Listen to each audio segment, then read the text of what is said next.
poverty through education. To hear more about what he's trying to achieve with this new company, over to you, Madan.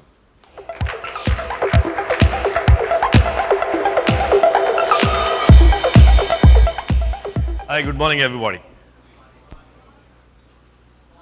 Okay, that's the energy I was looking for. But fantastic to be here. Thanks to Sunil and the Google team for having me meet with all of you guys.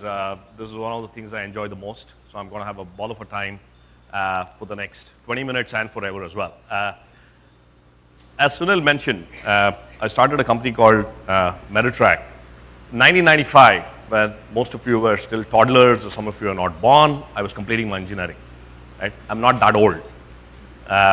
It's only that my hair decided to act up ahead of me, and that's also the double whammy of starting a company and marrying at the same time. Right? Thank God my wife is not in this room, she is here, but in 95, I flunked every recruitment test I took. Right? Company after company came onto campus, and they always say, oh, you are just there in the wait list, and I never made it. The only company that didn't have a test was Wipro, and I cracked the interview, and I got it, right? And that day I vowed that someday I'm going to get back at the system, right? And 2000, I started this company called Metatrack, which has so far tested over 30 million people. And 12 million youngsters. For some of you who are in engineering colleges, I'm sure you will know that whenever an Accenture, a Cognizant, a Wipro, or a Dell, or an IBM, whenever they come onto campus and give you a test, we're the guys who designed the test, so you can hate me, right? But we did that. In the course of that, there was also this term about employability. How many of you have heard the word employability? Okay, most of you. Now, the sad part about it is that you're among the creme de la creme of the Indian education system. Of course, some of you are in the GBG, the developer communities. There is still a whole wide world out there that are not deemed employable. Right? Let me just do a quick quiz. Okay? How many students are there studying in our entire school system? Wild guess. Who knows how many students at this point of time are in our primary education system? Primary, secondary. Million, some other numbers, please. 200 what? Wonderful, you're the closest. So there's 220 million kids studying from class 1 to class 12 in our system at this point of time. Okay? How many students are there in our entire higher education system put together? You are representing 240 across 28 states. How many people like you exist today in India? 100 million? 20 million. Okay, 20 million is the number. So there are 20 million of you who are studying in school, in colleges, in the higher education system. So from 200 million, you get to 20 million. Okay? In the final year, about 1/4 roughly, 5 million graduate every year. What is the employability? Roughly, various studies have shown that the employability is about 20%, which means you get 1 million people, 1 million graduates who are deemed employable, right? Can you see the huge funnel that it's coming through?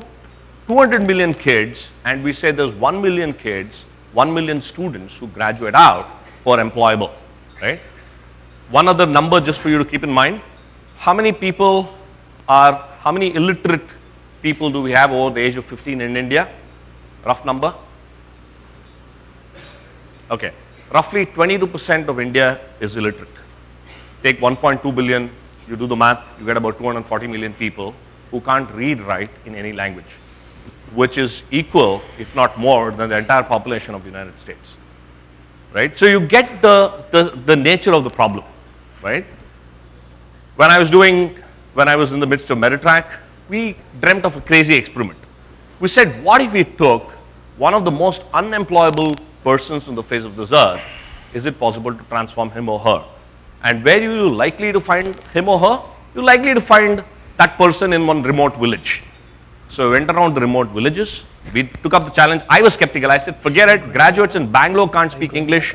How can you expect a kid who's never been to school, never held a pencil in his life, works as a cowherd, earning 20 rupees or 10 rupees a day, how can you make him employable? And that became the story of Herald High, right? But before I go there, I just want you to, I'll pop up a word, rural. Just close your eyes for a second and visualize images that come to your mind. That's it, right? Okay. Okay. The images that come to my mind, I'm sure that's true for most of you, would be something like this, right? A buffalo is invariably somewhere there, right? You will find people toiling away using pickaxes, whatever, digging grounds, etc. You'll find a lot of poverty, right? And this is one image that sticks to my mind, that one, where you'll find a bunch of youth on a Monday afternoon sitting around a village square doing nothing, right? You'll be fortunate if you don't find them in the Arak shop, right? If you were to zoom in on one of those faces, you'll find somebody like this. If I were to ask you, can you tell me what would this guy be doing? What do you think this guy would have done? School dropout? Farmer? Does he know English? No. Is he on Gmail? Okay. So you're almost there. The guy called Ramesh. Ramesh is 18 years of age, comes from a labor family, I think owns about 2 acres of land, 12 siblings, works as a cowherd. Ramesh is not even a school dropout. He's never been to school, never held a pencil in his life. Lives in a remote village which is 40 kilometers from Raichur. Raichur is north of Karnataka. Ramesh was one of the guys we found when we went around the villages, right? This is Ramesh on day one. Can you please click on the video? Let's see this place. I'm Ramesh from Raichur. Now, let's When go I back. was, I'm Ramesh from Now, Raichur. okay, hang on. We want to show you Ramesh before. Does this.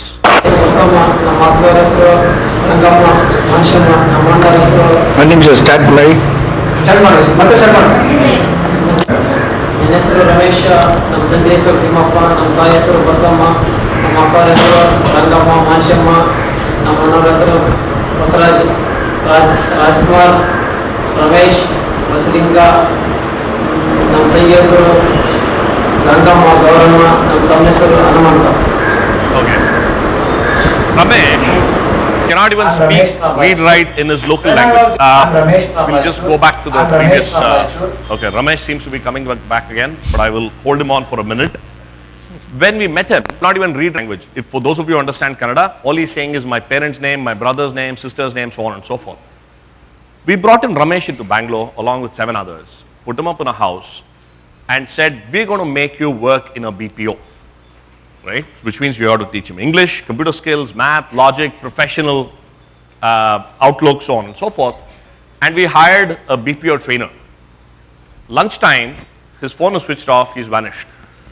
So we finally managed to reach that trainer and ask him, hey, where are you? He says, are you mad? I can't train graduates in Bangalore in English. You expect me to train this hooligan? The bunch of guys? Impossible, I'm giving up. A very young colleague of mine called Rajesh Bhatt, who was working with a software company, said, you know what, I'm going to do this, quit my job, lived in with these kids for about 7-8 months and started teaching them on the fly. And this is the same Ramesh after 7 months. When I was in my village, I did Can not you know just how increase to the write volume? even my name in Kannada. In my village, I always wore dhoti. I never traveled on the bus. I did not know what's the time and what's the watch. I knew only 2 things: go to farm or sunrise, came back home or sunset. I had never visited a city. I did not know about city life. When I first came to Bangalore, I could not speak to anyone. And I also scared to touch a computer. When I started to learn in English, I was so scared because I did not know how to write ABCD. After these 7 months, I can type minimum at 40 words per minute. A month ago, I went to my village for my brother's wedding. My mother told me, please sir, come and have a seat. She did not recognize me. She asked, who are you? I told her, I am Ramesh, your son. As she didn't believe. Then I showed my ID card on which earlier photo was there. She looked at the photo for a while and hugged. And after every moment she cried with the tears of happiness. I never can forget that experience. Thank you.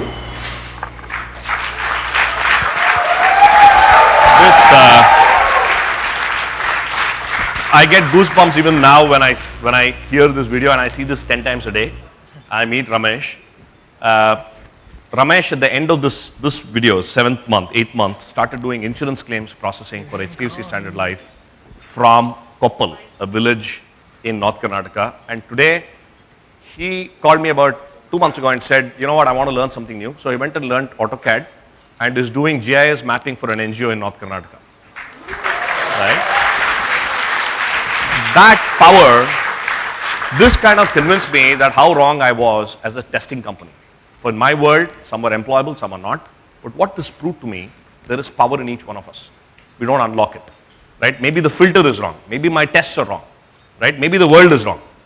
Right? And that's what set us on to Head Held High, saying, how do you take kids like this and transform them to live with a head held high, right? So therefore, what we realized was that rural is not the old rural anymore. In my last 3 years, 4 years that we've been doing, this happened in 2007, 2008.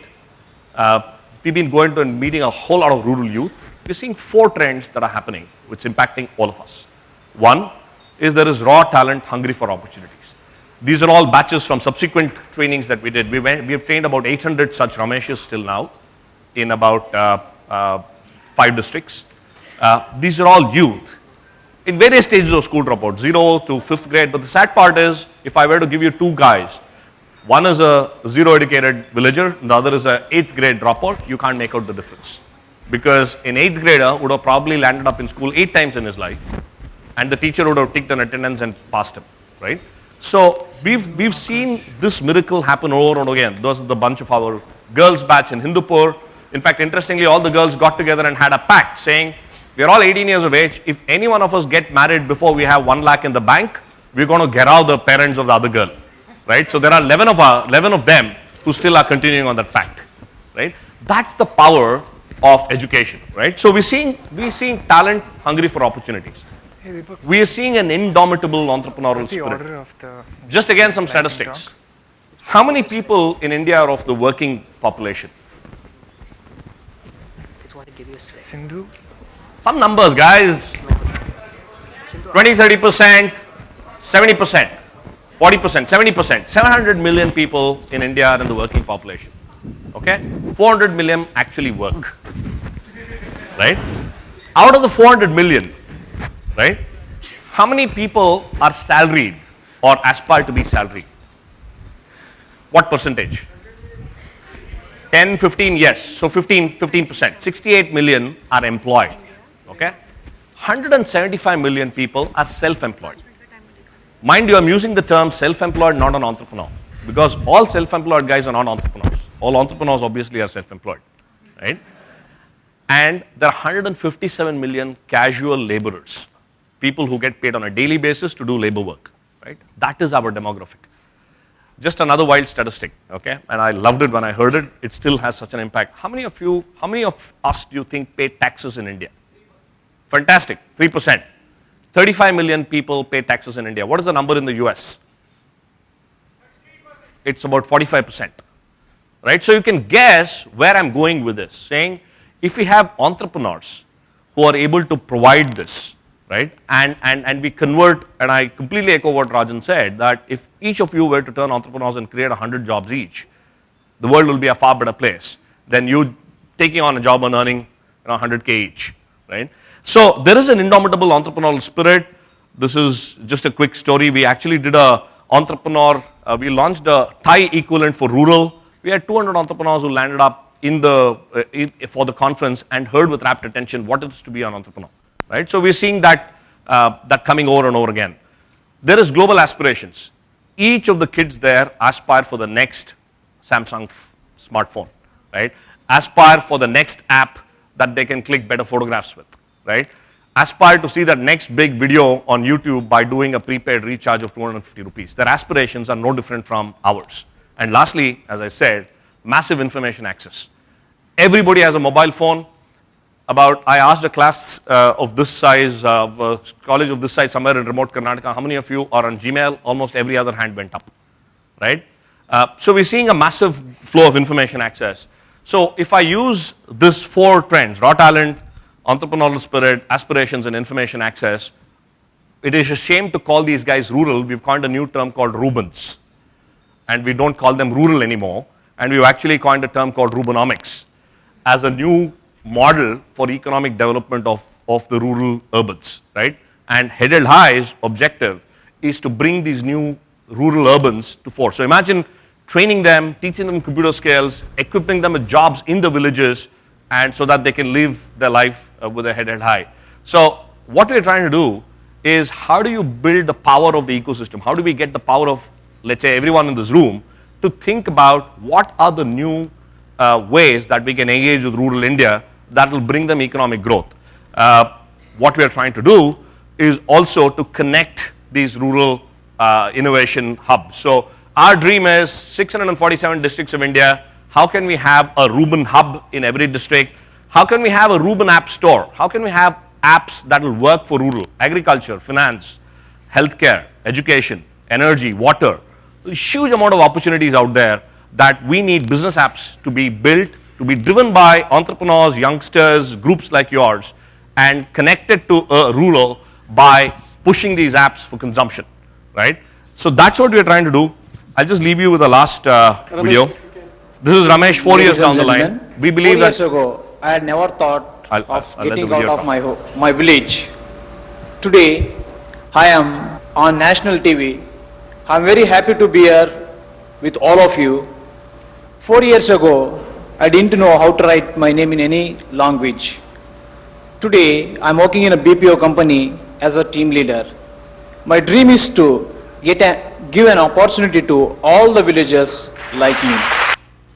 Ramesh won the... Absolutely. So we won the CNN IBN Real Heroes Award, and this is the same Ramesh that you saw 4 years ago going out there receiving the award, right? I believe that every one of us need that spotlight in the sun, and not only for a privileged few who happen to sit in the Leela, Goa, attending this wonderful event, right? Thank you very much for your time. Really appreciate it, and look forward to engaging with all of you. Thank you so much, Madan.